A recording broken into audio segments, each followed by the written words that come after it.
Hi, and welcome to today's episode of the UK Agri-Tech Centre's podcast, Let's Talk Agri-Tech. I'm Sophia Herscher, and today I'm joined by my two colleagues, Harry Langford and Alex McCormack. Harry is the Innovation Director, and he brings lots of expertise in soil science, environmental engineering, and a PhD from the University of Sheffield. Alex is our Agronomy Innovation Lead with a PhD from Harper and really focuses on novel fertilisers, early disease detection, and developing new farming systems in arable and horticulture crops. So today we're here to talk about our new crop report, which is really exciting. So let's start with the purpose. It was developed to give an overview of crop production in the UK and the challenges and opportunities that present themselves. So Harry, could you give us a bit of context around that? Yeah, absolutely. So really we designed this report with innovators in mind, be that innovative technology companies, innovative and entrepreneurial researchers and innovative farmers even. We really had the innovator in mind, and what we've looked to do with the report is ground it in that context of some of the grand challenges that the sector is facing at the moment. And so a lot of people are looking at how they can remove inputs and reduce inputs from the system to improve the sustainability of the system. A lot of people are looking at how they can drive productivity, but also balance that with resilience of their system to emerging threats. That's sort of climate change related extreme weather, but also new pests and diseases that are interacting with these crops. That's a great point about balancing productivity and resilience. I think it's really critical for the sector. So with that in mind, what would you say were the main aims when producing this report? So we were aiming to bridge that gap between challenges and opportunities. We looked to highlight some of the emerging and enabling technologies that are going to drive innovation over the next 10 years. We conducted a number of interviews and workshops with experts from across the sector, really to try and explore those innovation opportunities and technologies. And from that, we identified a critical innovation pathways. And the idea of these innovation pathways is to really to provide that point of focus and identification of opportunities for innovation over the next 10 years in the arable and horticultural sector. So these 4 innovation pathways, they're really the backbone of the report and show us where, the investment and the research should focus. So Alex, could you break them down for us? Yeah, sure. These innovation pathways broadly fall into 4 categories: intelligent agriculture, biotechnology approaches, regenerative agriculture, and then also diversified and controlled production systems. And then what we've done within these pathways is to try and provide some flavour to innovators, SMEs who are developing these new products and services to think about the short, medium and the long-term challenges. So to provide a kind of roadmap, if you will, as to what the sector needs in the next 5 years, a little bit further out, and a longer-term vision for what agri-tech could mean to those sectors in general.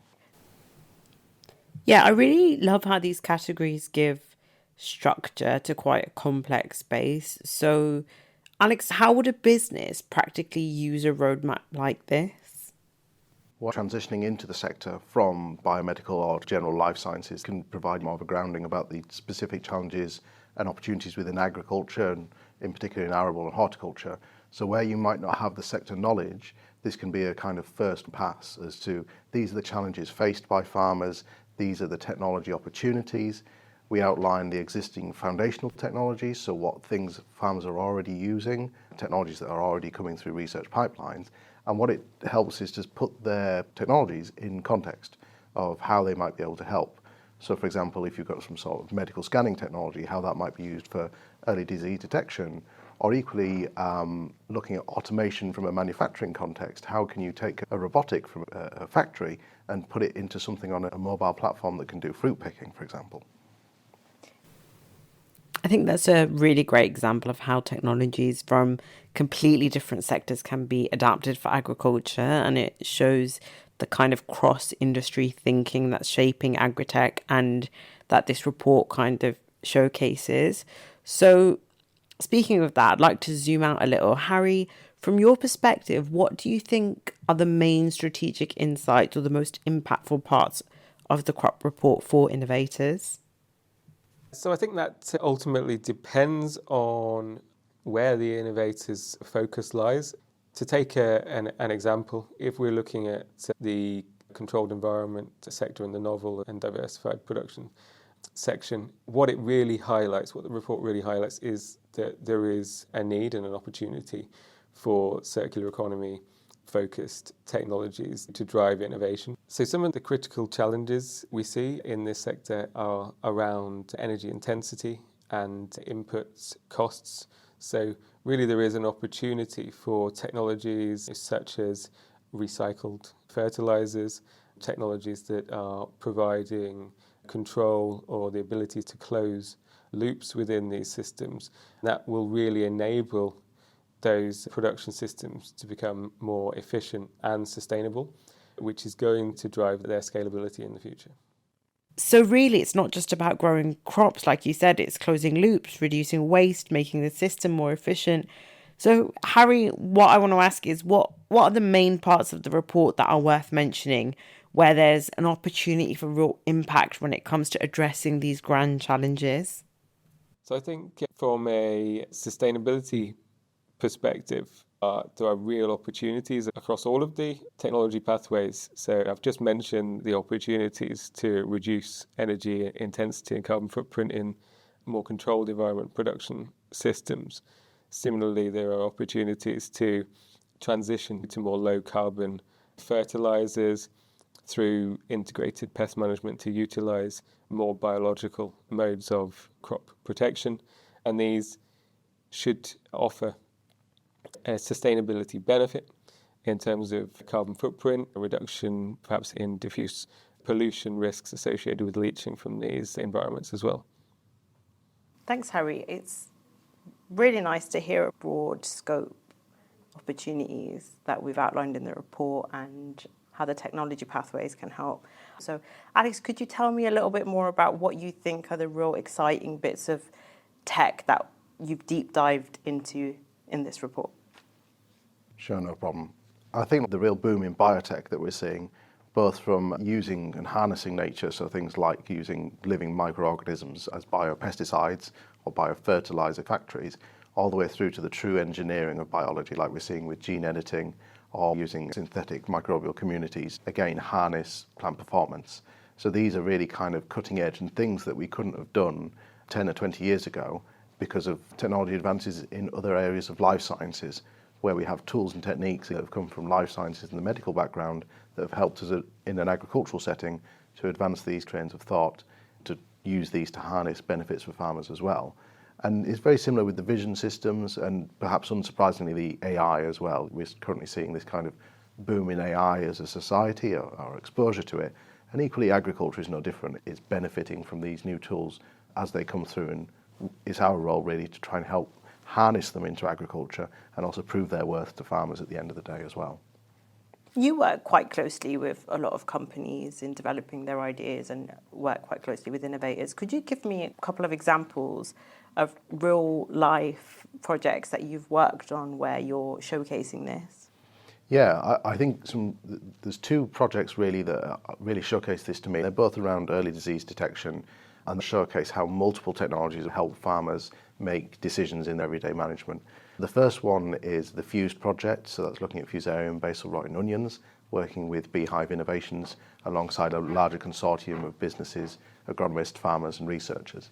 We're using a variety of tools from DNA diagnostic tools, vision-based detection in the plant, to try and inform management and provide some alerts to farmers that there is a disease present. So is there a risk before you plant the seed in the ground using the DNA diagnostics?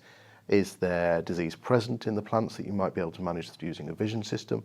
All the way through into the storage part of its life cycle when we're looking at VOC detection, volatile organic compounds, or e-noses to sniff out diseases in the store so that you can also manage them. And it shows how technology can touch the whole growing cycle of that crop. At each point, give extra information to farmers and growers so they can try and do something to stop that crop spoiling, to stop that plant from succumbing to disease and dying, and to stop quality losses in store that reach a consumer and the consumer's not very happy about it when they receive a rotting onion. So that's a great example of how technology can be used in an integrated way. In a similar way, we also did it in an arable setting with the Spraybot project, working with Photonics and Newcastle University. We looked at using multispectral and hyperspectral technologies on a sprayer boom to detect diseases in wheat, typically a week or two before they were visually seen. Can we tie that with detection technology to say that the disease is coming into the crop? Can we then follow up with a visual thing to say it is in this part of the field? You might want to be aware of that as a farmer and manage that area of the field differently, perhaps using a product like a biopesticide, for example. So we've already covered a lot of ground, from tech trends to real-world projects that we're doing at the UK Agri-Tech Centre.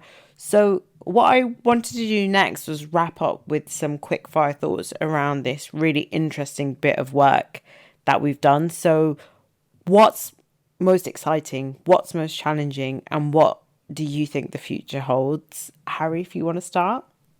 So I think maybe to sort of flip that, I think what's exciting actually is that whilst the report is coming out, we're already doing a lot of this innovation. We're working with a huge number of really innovative businesses that are developing technologies across all of these innovation pathways. That's really great to see. So you really got people looking for and trying to exploit those opportunities. With all the opportunities and all the innovation that's happening, what would you say were the main barriers? So I think very simply, if you were to ask an innovative SME what their main barriers might be, they would say that on one hand, they're looking for a real world environment to robustly validate their technologies.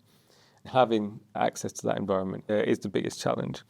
On the flip side, they might also say, we also need some systemic barriers removed. There may be regulatory barriers that exist for some of these novel technologies because they haven't been assessed by any regulatory authority. They're a bit new.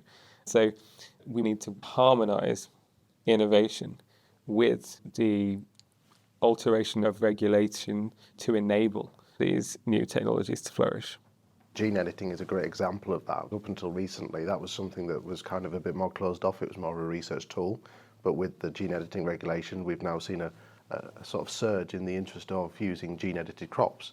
So again, until you unlock that barrier, the technology often remains undervalued, unable to reach the kind of market that it could do and create the impact, really. Yeah, I think it's really interesting to touch on some of the systemic barriers like regulation and how changes and shifts like gene editing are unlocking new possibilities for innovators. So with that in mind, Alex, what is the most exciting development you're seeing in agri-tech right now?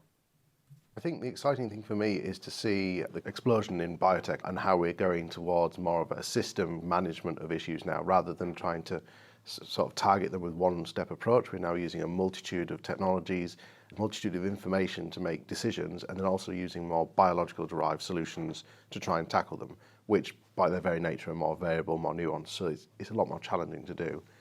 In terms of what's emerging, I think AI, whilst there might be a lot of hype around that, there could actually be some really useful applications in agriculture. When you think about how variable even a field, we talk about a field, but how hilly is that field, how soil type changes, how topography, microclimates, all this complex, variable, disparate data, these tools could help simplify and create actual insights. So that's quite interesting for me, is how can we use things like AI technologies to simplify down very complex data to get more value out of it. Looking forward into the future, it's always really difficult. We've got these kind of future-facing visions of robotics, but I think by and large what we're seeing is just a sort of intensification of precision agriculture approaches, using technologies to make smarter, better, quicker decision making, and then also using more targeted inputs, really, so more biologically derived inputs to harness kind of more systems approach to managing crops. So just finally to finish off, why should an innovator pick up and read this report? I think for me, what we see a lot of the time is people who come from outside of the agri-tech sector coming to agriculture and not understanding it. So to me, it's an opportunity for someone to have that agricultural 101 or agri-tech 101 about how a technology could fit into the challenges that farmers are facing. Harry, anything to add? Yeah, I think from my perspective, it just really supports innovators to scale. There are lots of really good ideas out there, but trying to identify the pathway to scaling and growth is key. And this report helps to do that by bringing together a number of technologies, challenges, and defining some opportunities and pathways to help support innovators to scale. I agree. It shows how much work has gone into this and how thoughtful this report is. It's very actionable as well. So thank you, Harry and Alex, for joining me today, and thanks for those insights. The crop report is ready to download now on our website, www.ukagritechcentre.com.